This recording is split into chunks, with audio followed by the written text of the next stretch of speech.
এত অদ্ভুত ব্যাপার, এরা তো আমাদের সামনে আসছে না। গ্রামের লোকেরা ভয় পেয়ে আছে, এরা কথা বলবে না। এই যে আলিফ, কেমন আছো ভাই? এই গ্রামে কি চলছে কিছুই তো বুঝতে পারছি না।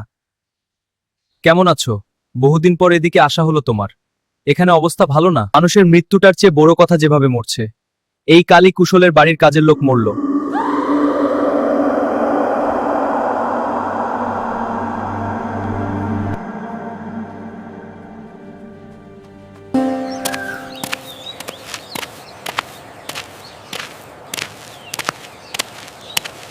আপনারা কোথায় ছিলেন?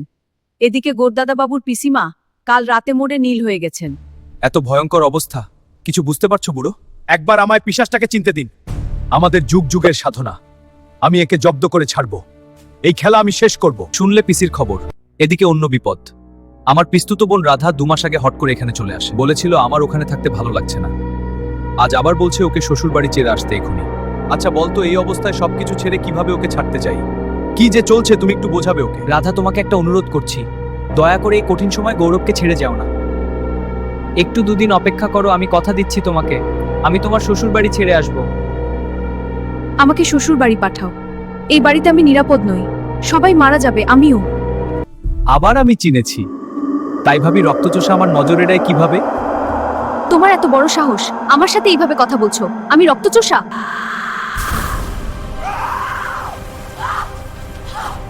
তুই আমায় জব্দ করবি? তোর এত সাহস?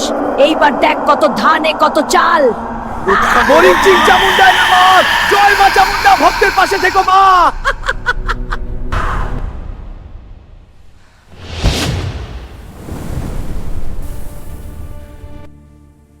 এক মুহূর্তে কি হয়ে গেল?